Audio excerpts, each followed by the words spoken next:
Good evening, folks. We're just going to wait a minute or two to let people log on to Zoom. Stand by.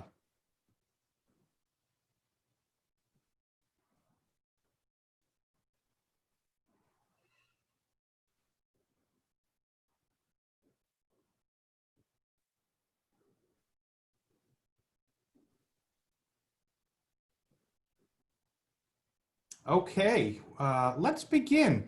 Good evening, everybody. My name is Paul Pronovost. I'm the Chief Marketing and Communications Officer here at the college. And I'm looking forward to being with you this evening. A little bit of emceeing of our program. This is New Student and Family Town Hall, and it is our kickoff to our New Student Orientation, which we are calling Anselmian Beginnings. Families will have an opportunity to have sessions like this throughout June on a variety of topics. Hopefully you received an email, but if you have any questions, go to the orientation website and you can be sure to register. Meanwhile, new students will be able to continue their orientation online on June 15th. So they should be staying tuned to their Saint Anselm email for more information. Look for Anselmian Beginnings for details. So this evening is a very good kickoff because you surely have a lot of questions about how it's going to go. And probably you would be if this is your first student heading into college anyway. But given this year and the unique circumstances we're all facing, you may have even a few more questions. So we have a perfect group of panelists to speak to you about it. So first you'll be hearing from Dr. Joseph Favazza. Dr. Favazza is the 11th president of Saint Anselm College. He started about a year ago, so you can imagine what kind of a year he's had. Following Dr. Favazza will be Dr. Alicia Finn. She is the Vice President of Student Affairs and the Dean of Students here at Saint Anselm. Then it will be Brother Isaac Murphy. He is the Vice President of Academic Affairs, and also, as you will soon see, a member of the monastery here at Saint Anselm College. And Dr. Mark Cronin, the Academic Dean of the college. So you'll be hearing from all of those speakers. And if you have a particular question, I want to give a shout out to Stephanie Fernandez, who is the Assistant Dean of Freshmen and Director of Academic Advisement.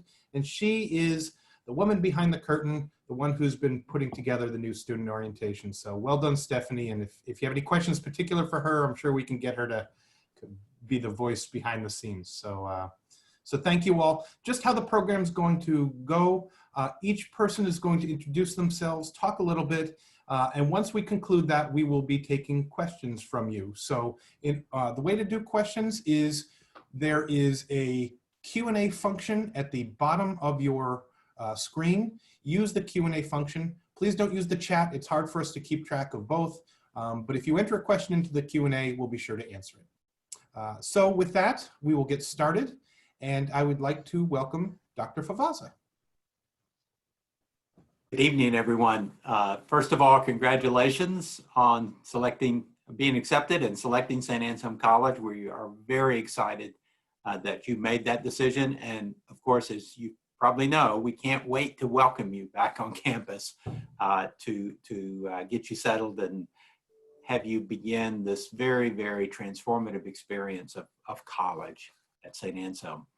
I just want to let you know that we are working very hard to open Saint Anselm in the fall. We just have had a number of conversations. We've been planning really for at least 6 weeks at this point. We have made a plan. We have had that conversation with our Board of Trustees. They are fully supportive, and we will be making some more formal announcements this week about our plan to reopen. I will just let you know that as part of that plan, it will include an early start, and earlier than what we anticipated start for the semester. I can tell you that it will either be August 17th or August 24th as a start date. We are finalizing that date because there are some logistical things we have to make sure that we get in place, and we have to have the time to do them. Prior to that start, we will have some staged move-in. Students will receive probably a time or a reservation time to come and move in, and we'll get into more detail about that over the summer. But just to give you a heads up on that. The whole purpose of starting early is so that we can complete the semester a little bit early, hopefully by November 20th, which is prior to Thanksgiving. As you probably have seen and heard from other places, there's some modeling that says at the height of the flu season, it could be that the pandemic has a second surge. And so if that is the case, or hoping to not have students on campus, if that is the case, that's our plan in terms of getting students home. And we are working on kind of a new model for a winter or January term prior to the spring semester. So we're working those details out, and we'll certainly be communicating that to families as we go. We are working very closely with the New Hampshire Department of Public Health, the Manchester Department of Public Health, Catholic Medical Center is our partner, as well as Clear Choice, which is the company that the state of New Hampshire has contracted with for testing. And so we are putting testing in place for students, contact tracing. We are working to make sure that we have isolation and quarantine areas in case someone is exposed. So we are doing everything that we can. Think about every logistical issue to make sure that we open. Obviously, we will be opening following all the social distancing protocols, including keeping 6 feet, mask, and also we will be making sure that our classrooms and residence halls are not densely populated. So we're working through all of that at this point, because we are committed to making sure that we have students on campus. This is who St. Anselm is. We believe that a remote learning environment, we have some opportunities there, and we were prepared to go down that road if we need to. Our faculty are working very hard to be prepared for any eventuality. I have an incredible faculty here, but our preference, obviously, and I can imagine your preference would be to be on campus. So that's where we're aiming for, that's what we're working for, and we are confident that we will open in the fall. So having said that, I don't want to take up all of the time here, but I'm sure you're going to have lots of questions. But I wanted to go ahead and turn this over then to Dr. Alicia Finn, our Vice President for Student Affairs and Dean of Students. Thank you, Dr. Favazza, and good evening, everybody. Thank you for joining us. And let me, by way of starting, let's introduce a little bit about tell you a little bit about myself. This is my 15th year. No, I finished 15 years at Saint Anselm College. And as Vice President for Student Affairs, it's been really the last 2.5 to 3 years. In my previous role, I was Dean of Students. So that's been a consistent piece in life. Prior to coming here at Saint Anselm College, I've been at a variety of colleges, including the University of Notre Dame, the University of California, Irvine, and a smaller version, Notre Dame College, which had been just prior to here. In my past, I've been a therapist. I've been the director of a counseling center, a dean of students, a vice president, and have had, and again, vice president and dean of students now. You may be asking, what's student affairs? Loosely, student affairs is that which kind of resides outside the classroom, although the educational enterprise happens in and outside the classroom and also interwoven with each other. Generally in student affairs, we talk about places or departments like campus ministry, health services with its counseling and medical side. We talk about residential life and student engagement and leadership office. We also talk about the Dana Center, which is our performing arts center.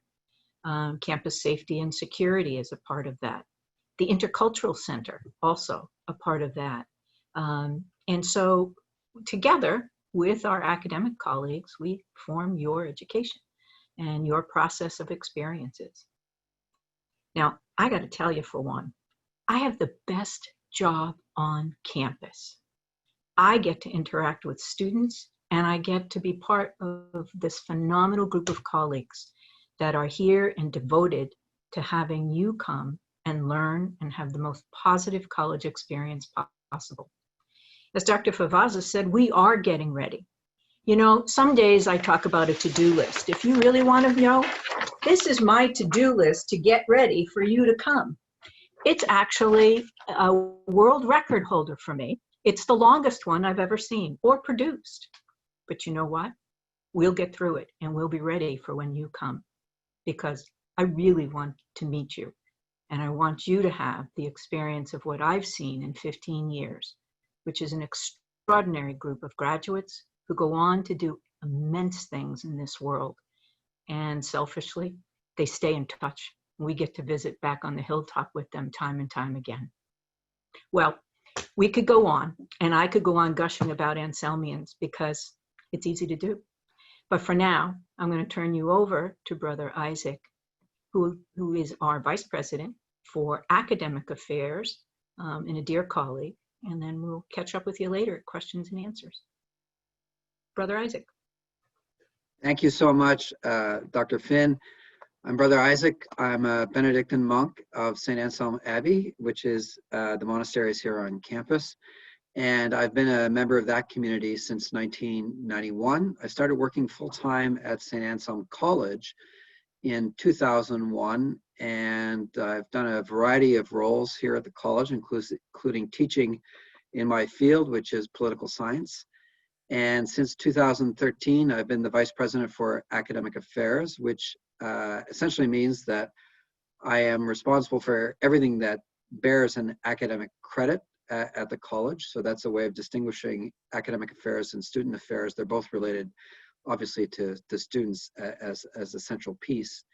I have various offices reporting to me, study abroad, the library, the Chapel Arts Center, and then, of course, all the faculty in the academic program reports to me through the Dean of the College, Dr. Mark Cronin, who you'll meet in 1 or 2 minutes. And so it's been very strange. I'm sure it's been strange for all of you these past few months. And the campus emptied out in March. And you might think, well, you're a monk, it's great for you. You're living the monastic life, pure and simple. And it has been a great experience living with my confreres in the Abbey. And it's just been us. It's been an intense experience and a very great experience of community. But we miss having students on campus, and we love having students on campus. And so that's why we're working so hard to make sure that you can all come back. And we're going to take care of all those health-related public safety issues, and we can talk about those, but I want you to know that when you come here, you're going to have an experience of an educational community and a social community. So you are going to be able to interact with each other, you're going to be able to interact with your faculty, and you're going to get as full as an experience of college as we can manage in the classroom and outside of the classroom. It's going to be different probably than what you were expecting, but it's still going to be a great experience. So I'm going to be happy to answer questions later, but for now I'll turn it over to the Dean of the College, Dr. Mark Cronin. Hello everyone, good evening and welcome.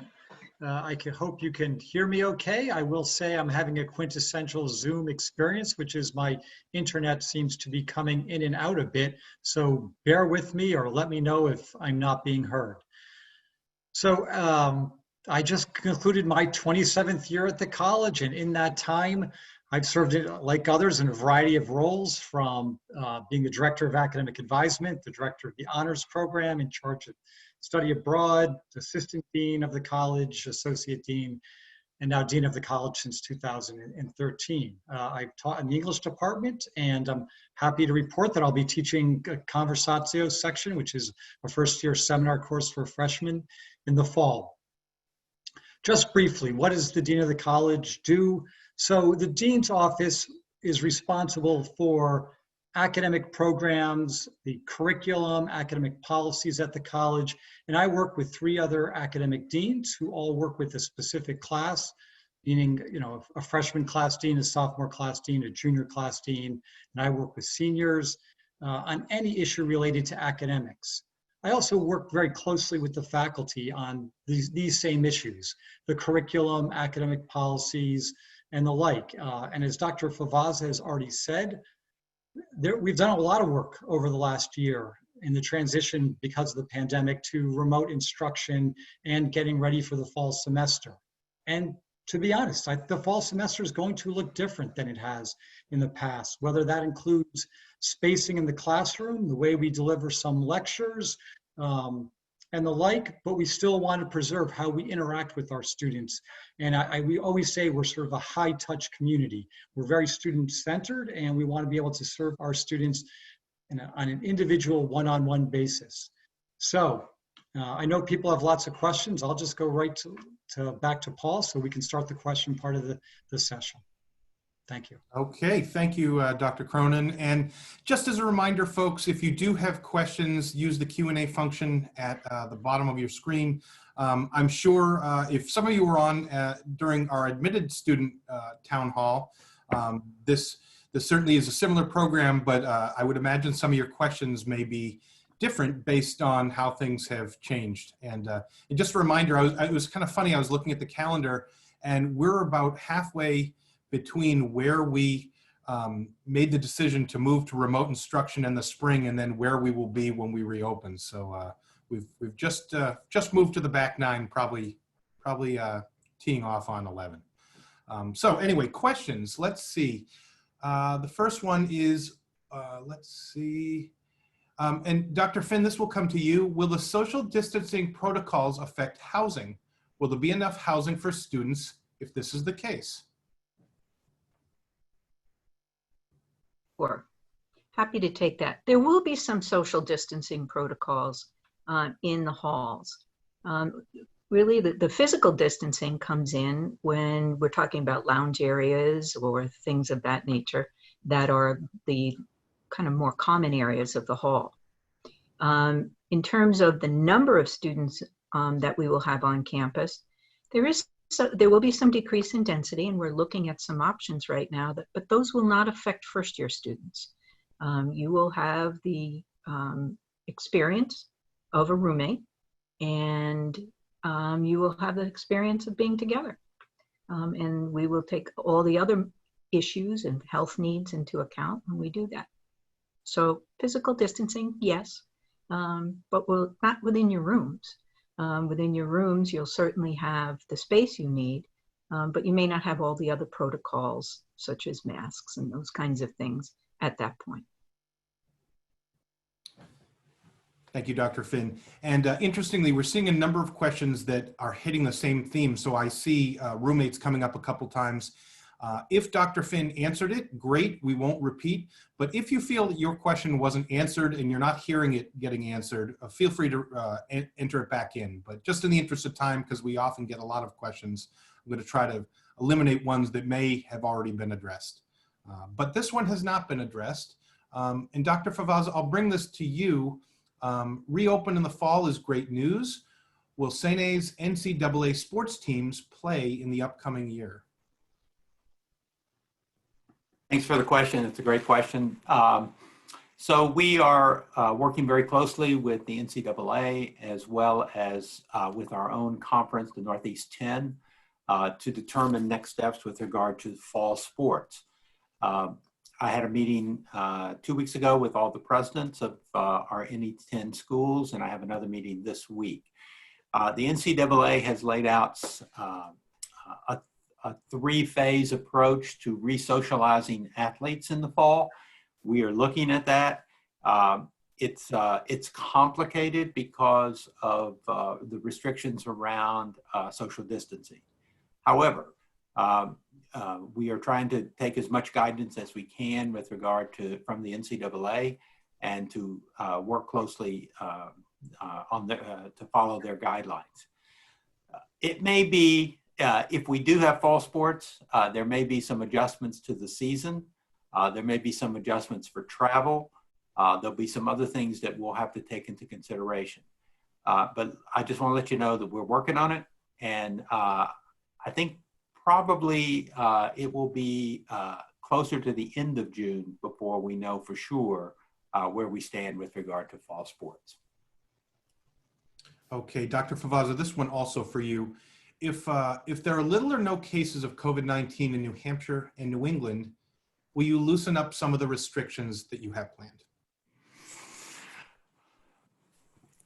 one of the members of our board is the CEO of Catholic Medical Center, and he has given us quite a bit of guidance here. And even with a small number of COVID cases in New Hampshire, that doesn't mean we have to let down our guard. I mean, so we will continue to maintain social distancing. We will continue to follow the guidelines that our State Department of Public Health lays out. We take our lead from them. If they feel like things are at a point where we could make some changes, we certainly will. But they are the ones who are helping us and directing us to take some action with regard to social distancing. So it's not a decision we would make on our own. It would be decisions that are made in consultation with our medical partners and with the State Department of Public Health. All right, thank you. Dr. Finn, I'm going to put two together for you. One, with the school year starting earlier, will the class of 2024 be getting roommate assignments earlier? And also, how many students are you anticipating in each room? Sure. We're anticipating that there will be 2 students in a room unless it winds up being that it is a declared single. We do have a few that have medical accommodations, and those have already been reached out for. You've been reached out to see if those are in need. But 2 in a room, and we will not be having triples amongst the first year. I suspect that's what's behind that question. So yes, so that will be that situation. In terms of your roommates and the assignments, you will get those before you arrive, to be sure. And earlier, we usually do that roughly in the July period anyway. So that'll be around the same time. And you'll have an opportunity to not only learn their name, but learn a little bit about them at the same time. All right, thank you. Brother Isaac, I'll bring this one to you. I've heard mention of changes in classes. Can you be more specific? Does this mean online classes or live classes, but just more spacing in the classroom? I missed the very first part of your question, Paul, the first phrase. It is, I've heard mention of changes to classes. And could you be more specific? Online, live, more spacing? Sure, thank you. So we are looking at all our classrooms, and we're looking at all our courses, and we're asking faculty what is the best way to move forward with instructions. So the majority of our classes will be in the classroom as usual. There may be some classes that will be taught online, but the majority, probably about 3/4 of the courses will definitely be online. But even those classes that are in fact on ground may have some remote component, in the sense we're thinking of, say, Conversatio, which is the freshman program that Dr. Cronin is going to teach in, that he mentioned. So we have some lectures that are for the entire freshman class, which is well over 500 people. And then we have another set of lectures related to that are called cohort lectures, so where there are 100 students. And so because of social distancing, we're just not going to be able to put that many people 6 feet apart for 500 people. We just don't have a venue that can handle that. So we'll probably have some tape lectures, but then we'll also have smaller meetings of classes throughout the semester. So I would say it's going to be a mix of some online, some pre-tape lectures, but really we're going to concentrate on the in-person, in-class, because we want you to have an opportunity to interact with your professors in a live format as much as we can. So that's what we're thinking. Excellent. Thank you, Brother Isaac. We've had a few sports questions that I'm going to defer for now. There is a session in this group on athletics. So if you have a specific question about move-in days and particular sports, I promise you those questions will be answered, but most likely not tonight. So just to move on, Dr. Finn, for you, with regards to parking, Are there enough spots for the freshman class? Also, is it $150 per semester or per academic year for the cost? Certainly you're not all planning on bringing cars, are you? We have spaces set aside for first-year students. And let me speak a little bit about that first, though. I want you to really think about whether you need a vehicle on campus. And I mean this in all honesty.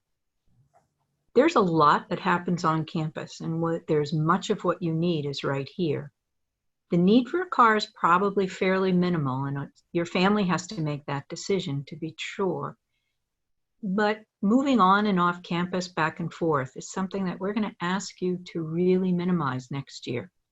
Part of what we want to do for the campus and in our communal response to keep ourselves as healthy as possible is to minimize the in and out, to minimize the exposure interactions beyond the campus. Because we know on the campus, we're going to be utilizing the best of decision making and to make our choices about behaviors in light of caring for one another and one another's health. So moving on and off campus, I'd ask you to rethink that unless you really, really need a vehicle. The other side of that is if you have a vehicle, people are going to be hitting you up for a ride. And though it's a way to meet people, it's also sometimes a great burden at the same time. We do have other means that if people need things off campus, that will provide rides at times. And there may be others that you meet that are going in the same direction and can pick some things up for you. So anyway, think about the car. The $150, that's for the year, okay? All right, well, while you have the floor, Dr. Finn, what is Anselmian 360 going to look like this year, and how do we register? In terms of registration, you'll get a notification about that and letting you know when the varied times that A360 sessions will be offered. So you'll have an opportunity to choose at that point. In charge of A360 is Sue Gabert, and she is the director of campus ministry. She and her staff take care of the program. So if you have some detailed questions, they're certainly there. The A360 will be modified slightly from last year in order to make sure that we have the physical distancing we need. But the content will be as robust as it has always been. And that's a product of, we set up a program that a lot of our upperclassmen who have been hand-selected wind up providing with some of the staff. And it's a process by which you get to know them and their experiences, not only as first-year students, but in some of the journey they've had as Anselmians. And it begins to mirror a little bit some of the themes that you'll wind up seeing in Conversatio. So what are the things that we prize most about ourselves? What is it that we understand community to be? How is it that we see ourselves on a spiritual journey, or others on spiritual journeys as well? And how do those three things interact together? So it's a process by which there are exchanges and exercises and experiences and some really neat sharing that has happened on them. It's been a very powerful experience, and I encourage all of you to take part in it, because quite literally, we see the difference in the first-year students who have participated in Anselmian 360 versus those who don't, in terms of two things: the bonding within their class, but also their engagement at the college, and what begins as a platform for them to really develop the leadership sense within themselves, but also the leadership that they will demonstrate to each other. So I encourage you to watch for those. All right, excellent, thank you. Here are two, still with you, Dr. Finn, two back-to-back questions that relate. With staggered move-in, will roommates move in on the same day or different? And how will students make sure they're not tested positive before they enter the dorm rooms? Okay, I'm going to be completely honest with you. We are working out the chessboard moves for move-in. It will be a staggered move-in. We will wind up communicating with you through the summer as to the exact nature of how and method that we're going to use to do that. There is a possibility, certainly, that it could be your roommates together. but at staggered times so that we are filling the hall in a certain pattern. But that's not been fully worked out yet. And Paul, I'm sorry I lost the last part of that, that there was a second part to that. And I apologize. Testing and roommate move-in, would they move in at the same time? Okay, so the moving at the same time, And then kind of a similar thing. We're working that out. In terms of the testing, we are looking to, we have a testing protocol that will be in place. And we will also, in that protocol though, there's also some interview questions. You'll be meeting with some health providers. And so at the point, if there's any concern, we'll wind up taking care of that right at that moment as you're moving in. And if we move in and we wind up, there's a test positive, say, that person will be removed. We have quarantine and isolation areas. They'll be moved in and we'll say, address what needs to be addressed and then begin to take care of the rest of the people within the hall or those who may have been exposed, because we'll wind up having a tracing program as well. Again, details of that are all forthcoming. We're working with the Manchester Department of Health. We're working with Clear Choice, which is a company that we'll be using. And we're also working with our State Department of Health and getting direct assistance from the area hospital Catholic Medical Center. So we've got a number of people and their epidemiologists guiding some of our decisions and our processes. So we're not quite ready to lay everything out for you. There's a series of meetings that are taking place this week, but I guarantee you we will be communicating with you and the health practices will be such that we're going to maximize everybody's health in this whole process. Thank you, Dr. Finn. We knew there'd be a lot of questions, and there are, and we're going to try to get to as many as we can over the next 30 minutes. If we can't, please be sure to send your questions to our orientation email. We will do our best to get all the answers to you as soon as possible.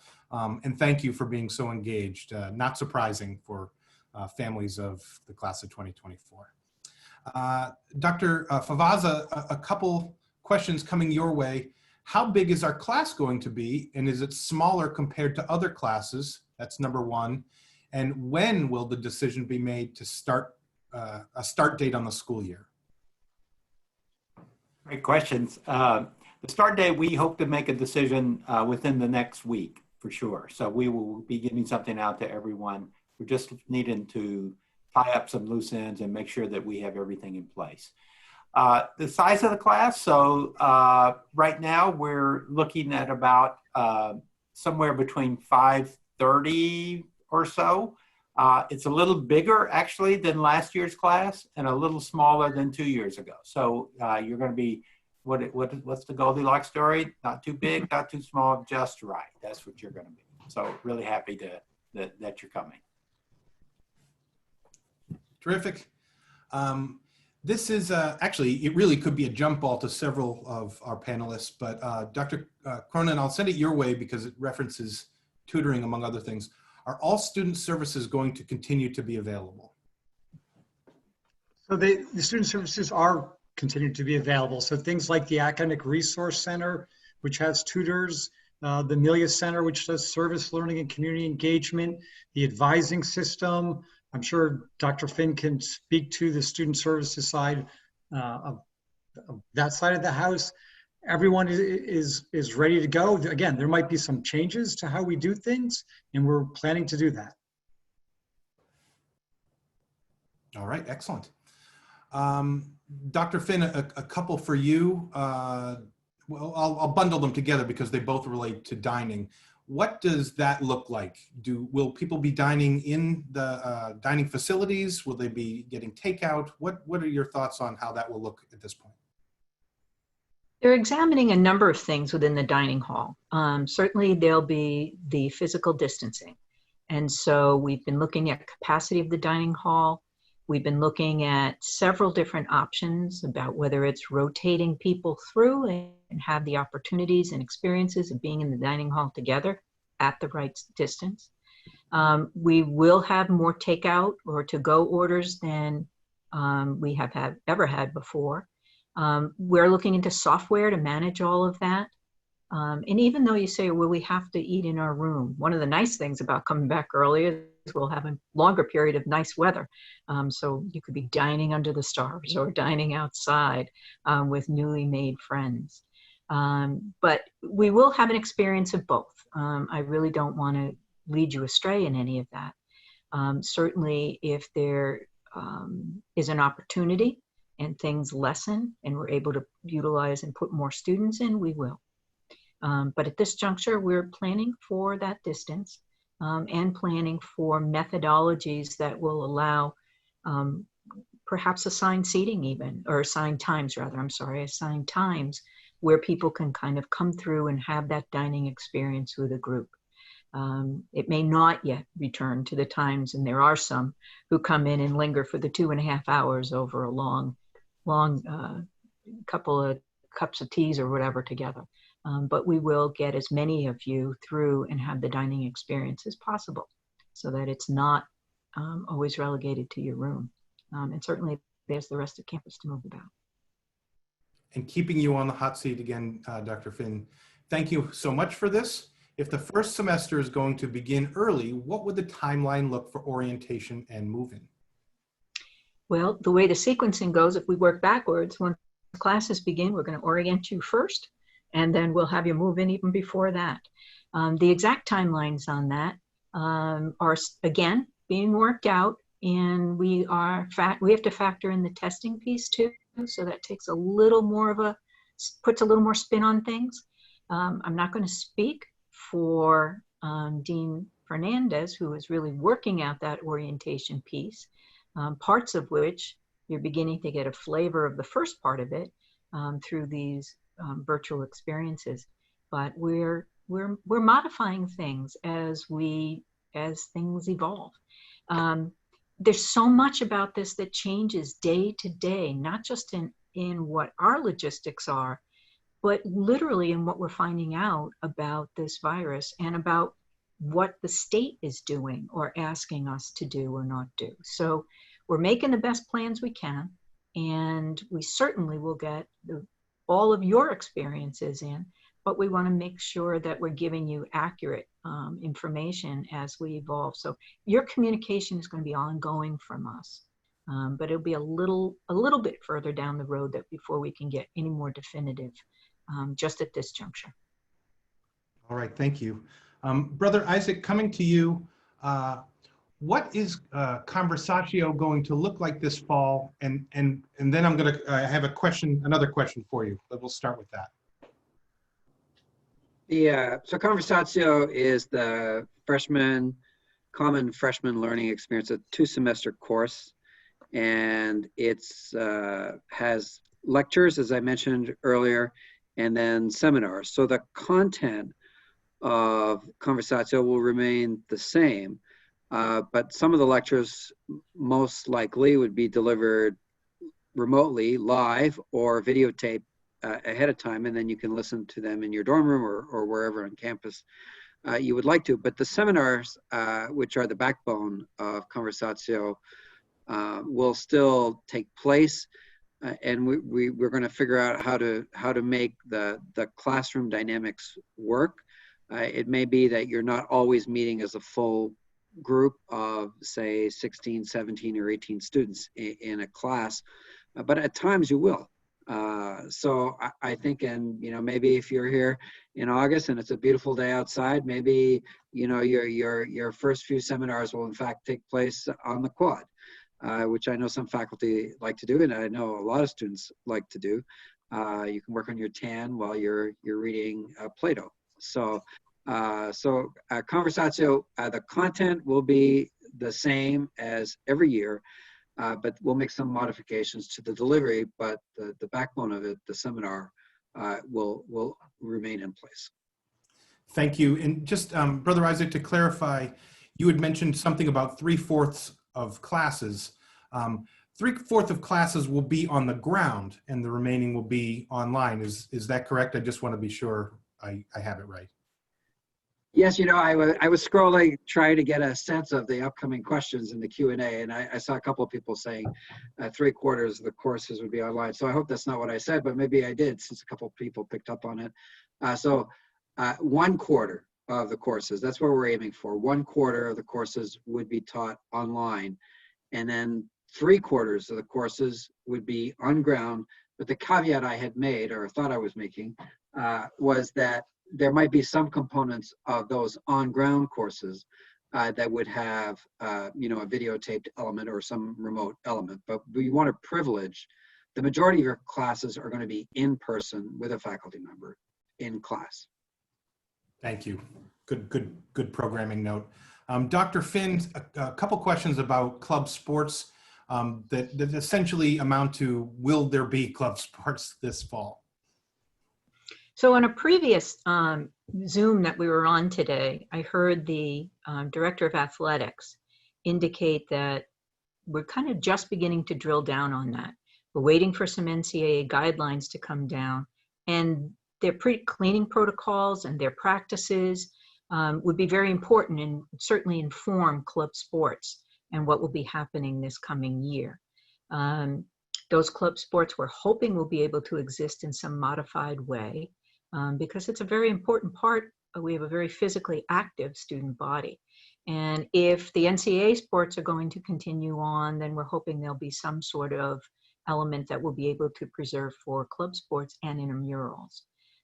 Club sports are unique too, in the sense that we participate and belong to various associations that for each of those club sports. And so they have their own individual guidelines about how they'll proceed.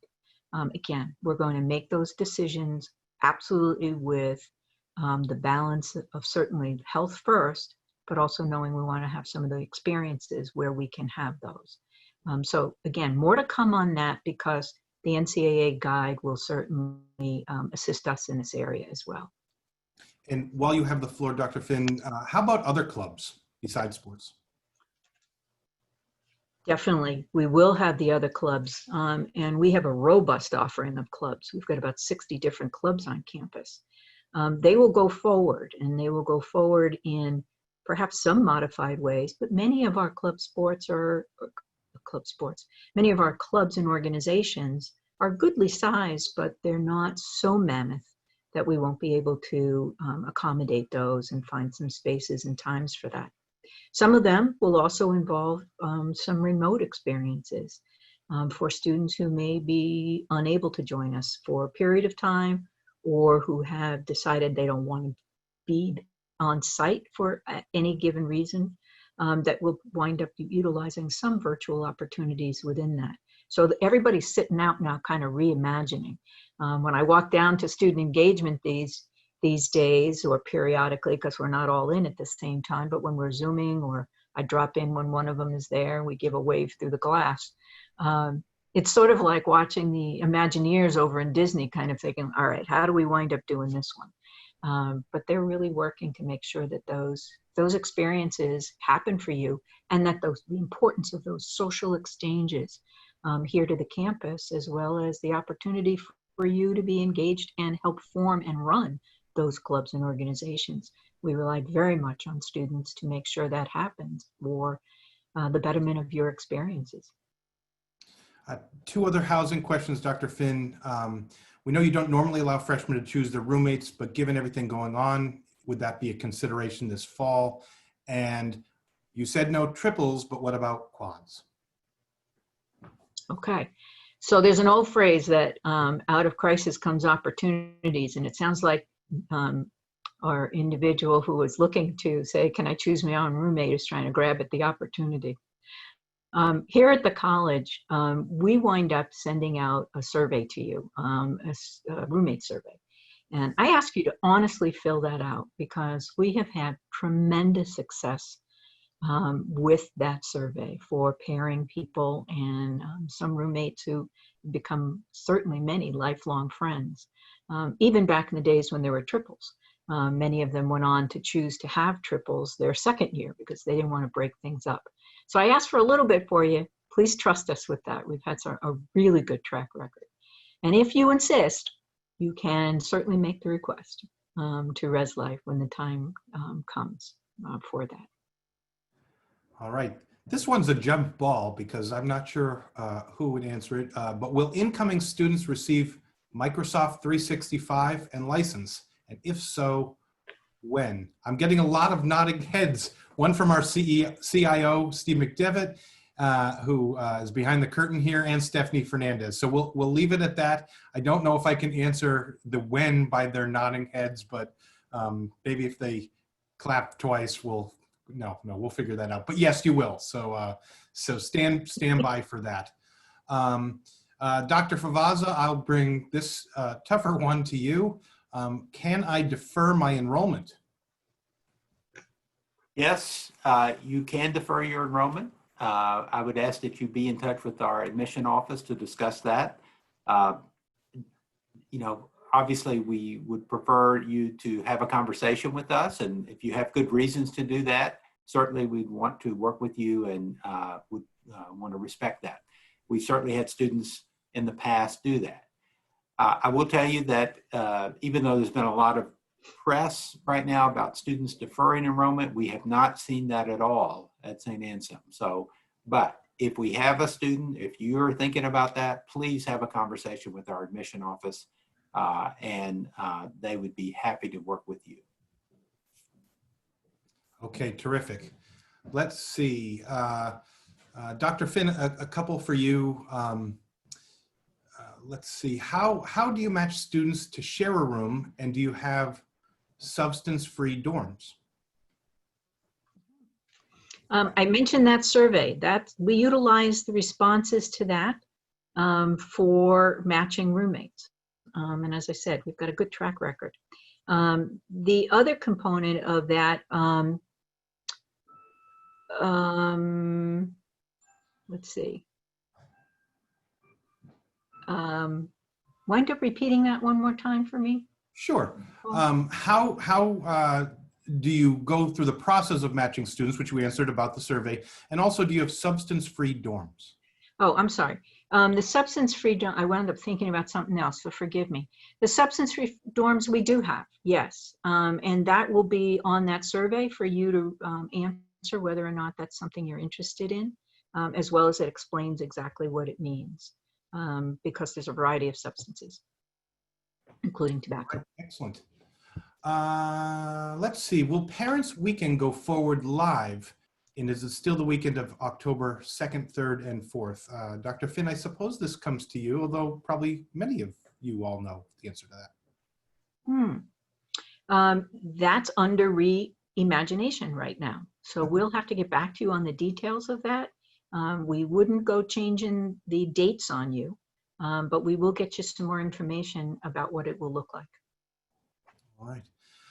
Dr. Favazza, will there be opportunities to see the school prior to August? Some of us haven't yet due to COVID-19. Thank you. Yes. So yeah, I'm assuming what that question is inferring is, can you come to campus? And I would say absolutely. You can come to campus, you can park, you can walk around. At this point, there's no way you can actually get into buildings because we haven't reopened as of yet.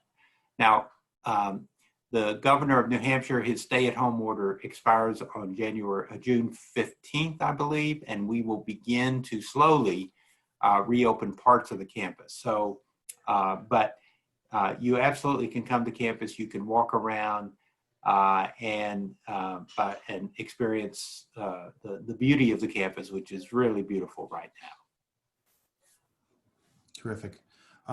Brother Isaac, I'm going to bring this to you because it touches on a couple areas, and I know I heard Abbot Mark talk about this today.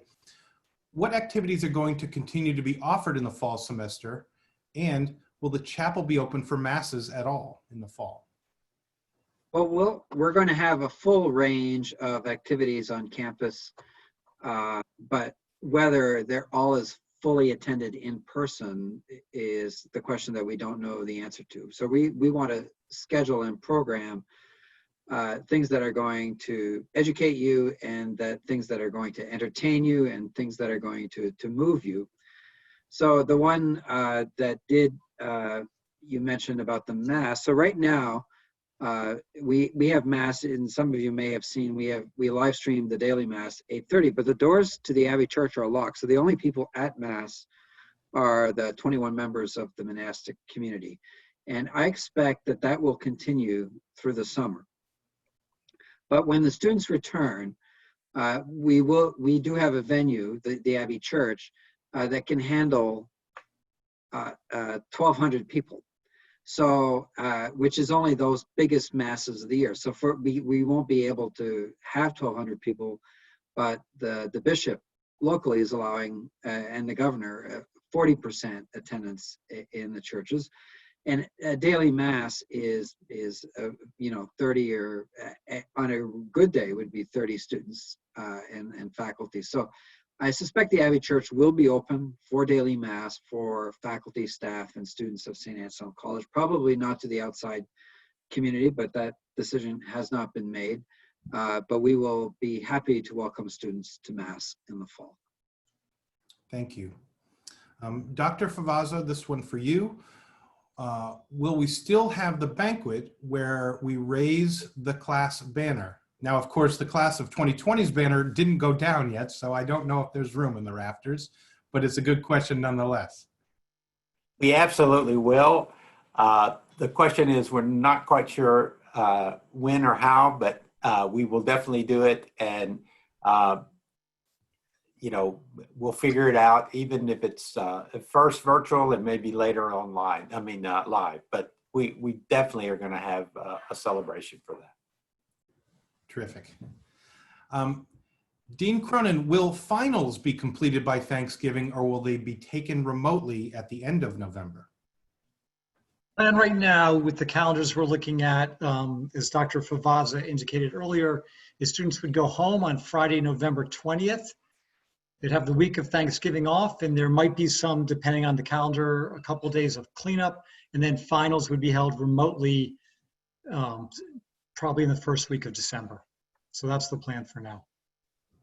All right, excellent, thank you. How many students are attending Hilltop Academy, and what will this look like? Brother Isaac or Dean Cronin, one of you? Sure. And I think this is still up for discussion right now. I think there are 16 students who are enrolled in Hilltop Academy, which is slated to take place in late July and early August. So whether that goes through or not, I think is still up for discussion. All right, great. I'm going to ask this question out loud, but hopefully our information guru behind the curtain can maybe post the answer in the chat. I'm having trouble accessing my Saint Anselm email. What should I do about it? So watch the chat function for the answer to that. Let's see. I'm sorry. So I would just say often this gets, so one of the, if people can hear me, often St. Anselm email and issues of course registration, which I came up before, gets handled during the new student orientation part 1 Anselmian's Beginnings program. So they'll walk you through those things. Great. And Dr. Cronin, you may know the answer to this, or we will direct them to Stephanie behind the curtain. For orientation 1, how will our advisors help us pick classes? Will we meet them prior? So Stephanie has a fuller answer to that question, but there is an advising component to the virtual orientation, and departments know they still have to work with their students. I will say this, that for the classes, the first year schedule, much of it, not all of it, is a bit fixed. So students are going to see when they go on that some of their classes they've already been enrolled in. If you're an economics and business major, you're taking microeconomics, you'll be in it. If you're a nursing major, some of your nursing courses will already be in those as well. So, and Stephanie, you want to jump in too? Sure. Hi, everybody. I'm Dean Stephanie Fernandez. I'm the Assistant Dean of Freshmen for this incoming class of 2024. I just want to welcome you. We are hard at work at orientation. You should have received an email on Friday regarding orientation and a little bit about what to expect. The registration module will open on the 15th. We do recommend that you complete Anselmian Beginnings 1 before you start registering. So that will be the first step that you should take next week when that opens. The other thing is your faculty and your departments will be reaching out to you in the next 2 weeks. Many departments are available throughout the summer to help you if you have major specific questions. My office, the Office of Academic Advisement, is also here to help you with your classes, as well as the Office of the Registrar. They're going to be there in answering emails and helping you with any registration logistics. As Dean Cronin said, you will be pre-registered for your major classes. That includes your introductory major class, as well as any related components like math or science labs and the such.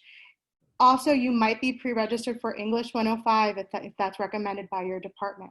So really, it's going to be a really easy registration process for you. You'll really just need to be registering for Conversatio, which you'll all learn about through the online orientation module on June 15th. And you might also want to think about registering for a foreign language or a classical language to fulfill that requirement if you need it.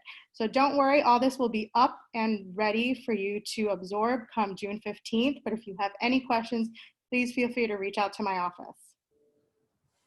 All right, Dean Fernandez, we're not going to let you escape quite yet.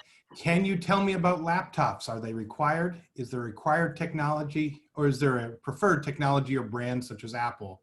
What do most students use? All right, I'm on the hot seat now.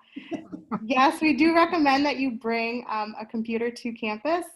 We've gotten some students have already asked some questions. If you have questions specific about what type of computer or what type of capacity, you can always connect with the help desk. They are happy to talk through some options about technology. A lot of our students do bring laptops. I've seen a lot of Macs or a lot of other types of laptops that would be probably our students' preferred choice because they can easily bring it from the classroom to the dining hall and all around campus. But really, if you have any questions, you can reach out to the help desk at anselm.edu, and they're happy to get in touch with you about technology needs. Terrific. Thank you very much. We had a couple questions asking about if this is being recorded and would it be available? And the answer is yes.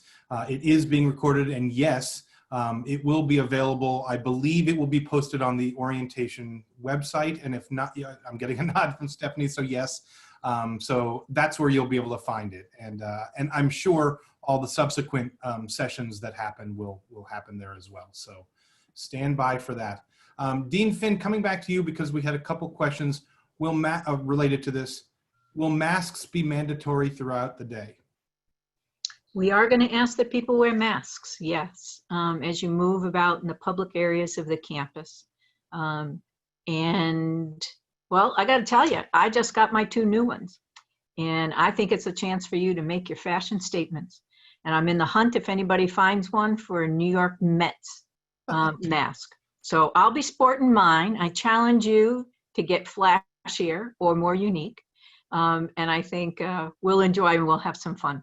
But the honest and direct answer to that is yes, that's part of the campus compact, that we will all in public be utilizing our masks, especially if we're under the 6 feet for whatever reasons, especially passing in the hallways and stuff here in the classroom buildings. So really get your best mask on. I'm really hoping not to be under the 6 feet, Dr. Finn, but we'll see how it goes. Some questions about start dates. I got on late? Did I miss the start date? I'll just say yes. We are looking to begin the semester early. We don't have a firm decision, but Dr. Favazza led off by mentioning that August 17th or 24th are the most likely candidates for the dates. And rather than spend the time here, I'll refer you back to the recording. There'll be a lot more detail about that. A question that, and I'll answer it just in the interest of moving it along because we have so many great questions and not much time.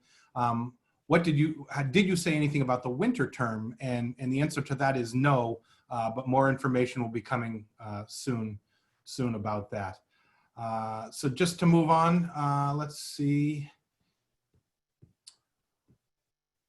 What will, here's one, what will campus ministry look like? Dr. Finn? We know from our experience last year when we had to go remote, we found a number of ways that we could accommodate for people who were not here. And so if we have a combination of things, campus ministry will continue to have their spiritual elements, whether that's retreat, prayer services, meeting times. The hangout outside of campus ministry might be a little different. Campus ministry oversees, as I mentioned earlier, the Anselmian 360 would have been a weekend experience, and they'll continue to do that. There's a service dimension to campus ministry. They are reviewing and reimagining what that will look like.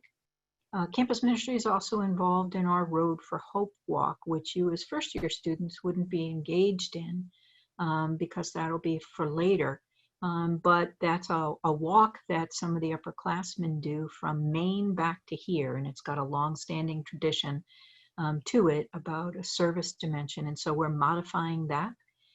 So campus ministry will continue in its usual function, but we'll utilize some of that physical distancing component to it and be mixing in the virtual as well. And so even this summer, that's continuing for our students who have been very involved in campus ministry with some of their hangout meetings, certainly some of their prayer services with one another, and some of the celebrations, and honestly, some of the supports around people who have had losses in their lives. Those are all continuing. So it'll be a robust program, to be sure. They were very, very creative in what they did this past semester. All right. Well, I wish we had more time, but we don't. You all had so many great questions. We will endeavor to answer them in some form or fashion. Stephanie is nodding her head. And so thank you to all the panelists for giving their time this evening. Thank you all for joining us this evening. And we're so happy that you're part of the Anselmian family, and we can't wait to see you in person soon. In the meantime, enjoy the rest of the Anselmian Beginnings programming. Thank you, folks.